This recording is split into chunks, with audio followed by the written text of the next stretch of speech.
So, it's finally here.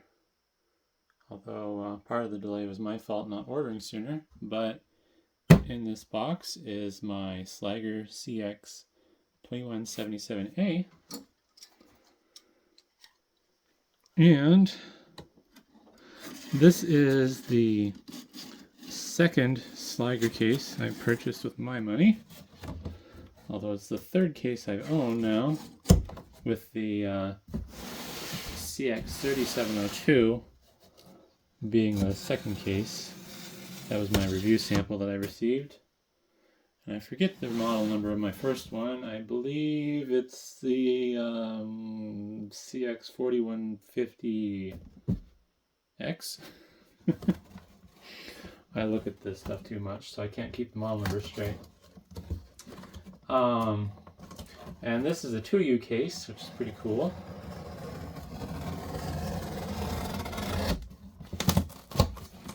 Nice. I went with this case because it's the only case that I could find that could adequately, I'll have to edit that out. It's not a frame, but yeah. That can adequately handle the amount of hardware I want to put in it from a physical standpoint, along with from a thermal standpoint. In the past, I have nitpicked about the tape not going all the way across, but clearly it's been working fine, and honestly, as I believe I pointed out in other videos, they're using this fiberglass reinforced paper tape, which is stuck on with a glue rather than an adhesive, so it's a superior tape compared to the stuff that I use. But they do have these nice foam corners. I believe they use these on my CX3702 as well. My first case, I believe they used expanding foam, but these really nice foam corners keep everything protected. The packaging snob in me wishes that there was more in the middle as well, but it's been fine so far. And really, since it's a double wall box on top of that, I mean, you'd have a hard time puncturing through there. But that's just me nitpicking because I am a packaging snob. But I do love these foam corners. Oh man, they're nice. I hate to think about what they paid for these though. Ooh. That that is not cheap. Granted, they're probably doing it in enough volume where it's affordable, but that nice low density polyethylene foam is very expensive and it's very nice. Did get an accessory kit as to be expected, and pull the case out. I'm just going to set the box off to the side. I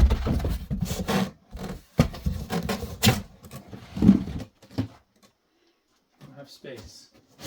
Uh-oh. There we go.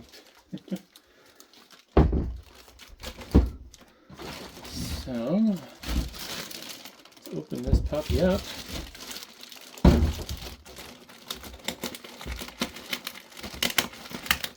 So the interesting thing about the 2U rack case market is you really don't have a lot of options if you want short depth and ATX support.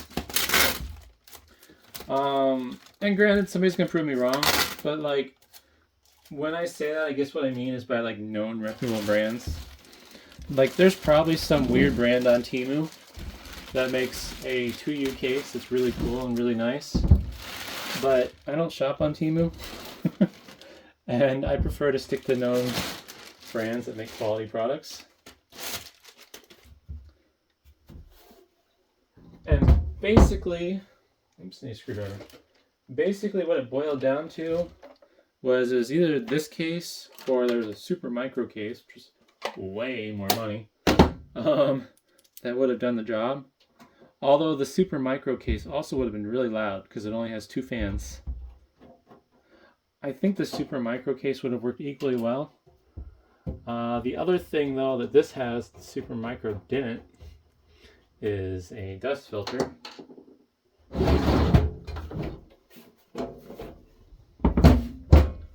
So So this has your usual Sliger faceplate with push pins. Ooh. I'm hoping eventually they go to magnetic mount and all their stuff, but as of now it's still the push pins on a lot of it. I think it's just the NAS cases that have the magnetic fronts. But yep, they're traditional faceplate with the nice little hexagons and a little foam there for filter material. But with the 4 fans, I am able to keep everything inside nice and cool while having ample space. One of the downsides is I am forced to use the Flex EATX power supply due to how compact this is. There's one other case I saw when I was looking around.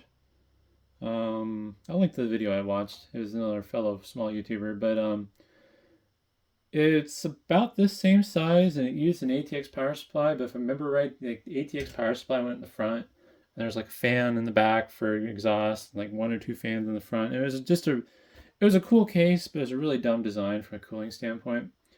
And yeah, there's no way it could have handled as much TDP as I plan on putting in here. But yeah, otherwise, no, that might be a problem. Pretty standard design for Sliger, what you would expect. Their cases are basically assembled like Legos. You have your major components, and then you have subcomponents that go into them that make the case what it is. Oop, I think there's another screw.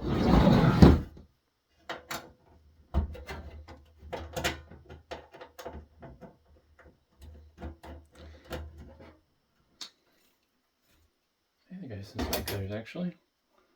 Nice. There we go. So basically when it comes to their cases, where's the long? They have what they call their wrap, which is basically the main body of the case, the bottom and the sidewalls, front, back, top, and faceplate. And then they have various little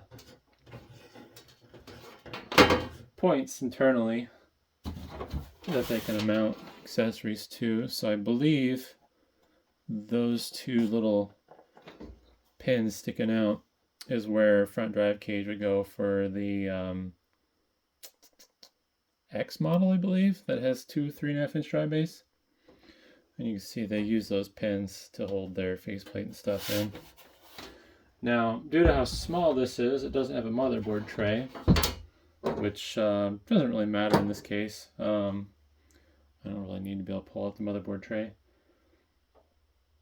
But it does have, presumably, every possible standoff position possible for various motherboards, because this will support all the way up to EATX, as you can see, all the way up here. But I'm using just regular ATX, so my motherboard is going to go around here. And then I'm going to use these sets of standoff points to hopefully mount my solid state drives. But anyways, I think this is supposed to be a first impression video, not talking about what I'm doing with it. Overall though, I mean, it's just, you know, it's your normal high quality Sliger case. All the components feel nicely built. One thing I'm wondering is how they do the labeling. Yeah, it's on the top. I wonder if they have a machine that basically just like needles that pokes that into there. I don't know if you can see that or not. It says something. CX200-7, I believe. Yeah, CX200-7 12B. Interesting. But yeah, I mean, feels nice. Feels like what I've come to expect for a quality Sliger case. And we'll see how easily the lid goes back on. That actually went on really nice. One thing I have noticed with my various Sliger cases is usually the first time or couple times the case can be tricky to put back together, and my assumption is it's like there's a light film or residue of machining oils that just make that friction fit a little bit tighter. Do notice my lid has a little bit of a bend to it, which is odd.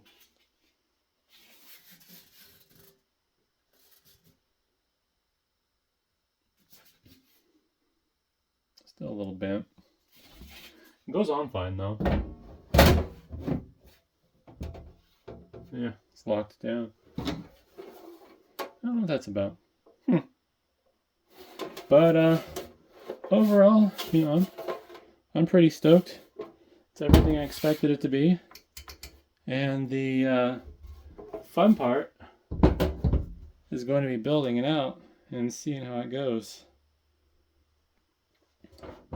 They do have a couple other 2U chassis that I could have used. So if I had more of a budget than I already blew, I could have went with the CX2177a, which would have been a 13-inch case. So I think it would have been like this deep, basically. Problem is I don't want to spend like, what did I figure it's going to be? I think it's going to be like $1,600 on M.2 drives to get the same amount of storage without needing this extra space.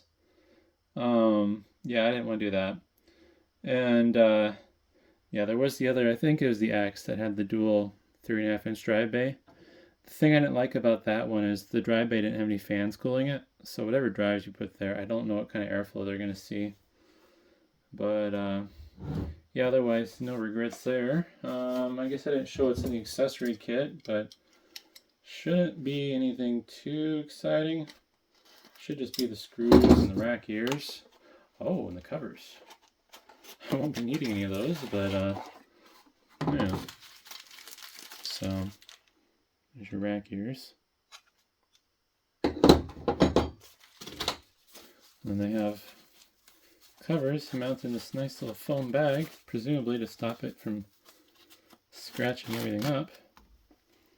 And then you just got your normal ventilated holes, little square hole there.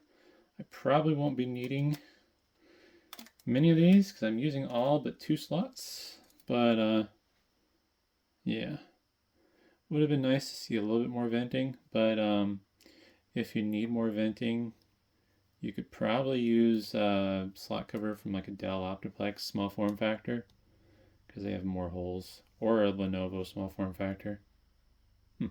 Interesting design. Has a hole cut out, but usually you see a little notch instead of just a round hole, but I don't know. Oh, that's interesting.